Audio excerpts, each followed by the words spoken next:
Mga uri ng tropa pag outing ratings. Yung mga last minute na nag-cancel, negative 1 million over 10, madalas ito pa yung mga una nagplano ng gala eh. Tapos sabay pa na iyang plano ng activities na gagawin pag nandun na kayo sa venue.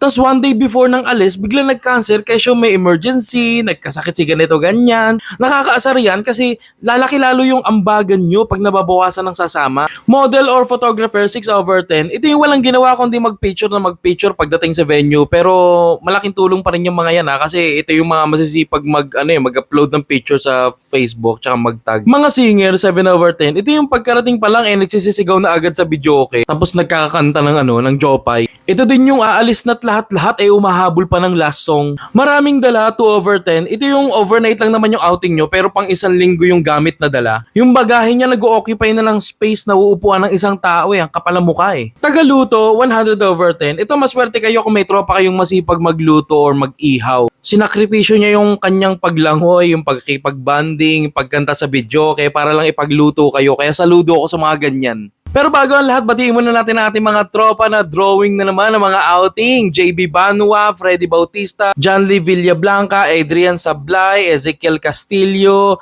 Gibran Jiquilani, Patrick Ubana, Daniel Fernandez, Lexter Quinto, Raymart Namora. Sa gusto magpa-shoutout, comment lang kayo dun sa thread na ginagawa ko sa comment section. Dun lang ako napili. Kasi kalat-kalat yung mga nagpapa-shoutout na yan kung saan nagko-comment. So dun lang ako napili dun sa thread na ginagawa ko. Tapos 10 lang kada video, okay? Runner 9 over 10, ito yung kanang kamay ng mga tagaluto kasi ito yung tagatakbo sa palengke or sa Pure Gold na tagabili ng mga kulang na ingredients o kaya naman tagabili ng yelo or uling. Mga chick hunter 2 over 10, ito yung mga tropa mong lalaki na mga babaero na walang ginawa kundi maglibot-libot sa buong resort or beach para maghanap ng mga magagandang babae o kaya naman ng mga nakabikini na pipicturean nila ng palihim. Tapos kahit hindi naman nila nakausap yung babae, magagulat ka na lang, alam na nila yung Instagram.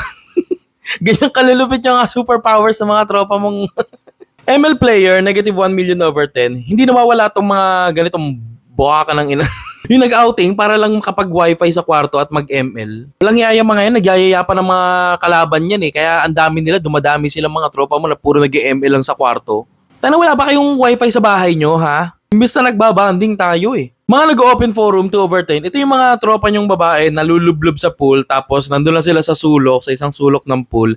Mga 2, 3 or 4. Tapos seryoso yung usapan nila kasi nag-uusap sila ng mga mga love life nila or mga problema nila sa mga jowa nila or mga chismis na sila lang yung mga nakakaalam. Buraot, negative infinity over 10. Sa classroom may ganito na, pati ba naman sa outing, nandito rin yan. Ito yung mga walang kadaladalang kahit anong gamit at madalas wala din silang ambag pero ang lakas nila pumapak na mga inihaw kahit kakahango pa lang. Wala din yung kadaladalang gamit na panligo, manghihingi lang yan ng shampoo, ng sabon, tapos pati tuwalya, makikipunas pa yan. Kadiri ang pocha. Kukulo talaga dugo ko sa mga ganito Inaway ng jowa, 5 over 10, hindi kumpleto ang outing nyo pag walang may problema sa jowa.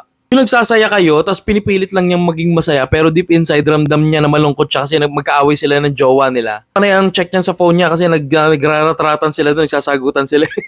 Sarap pagtawanan ng mga ganito sarap asar-asarin Lalo na kung single ka, tapos enjoy na enjoy ka sa outing, wala kang pinoproblemang ganyan, tapos may makikita kang meron. It's payback time. Mga athletes, 6 over 10, ito yung mga tropa nyong sulit na sulit yung mga amenities sa resort. Kung may basketball court yan, magbabasketball yan, magbibilyar din yan. Tapos pagkalublob sa pool, magyayabangan pa yan kesyo matagal siyang sumisid, mas mabilis siyang lumangoy. Lahat na lang competitive Mga antuke, negative 10 over 10. Ito yung mga tulog sa buong biyahe o kaya naman pagdating sa resort, diretso sa kwarto, tapos matutulog ng matagal. Tapos gigising, gabi na, tapos diretso kain, ni wala man lang naitulong sa pagluluto o paghahanda. Ayos, ang sarap ng buhay prinsesa. Comment down below kung ano pa yung mga uri ng tropa na naranasan yung makasama sa outing. Okay, itag mo sila dito para magkaalaman na.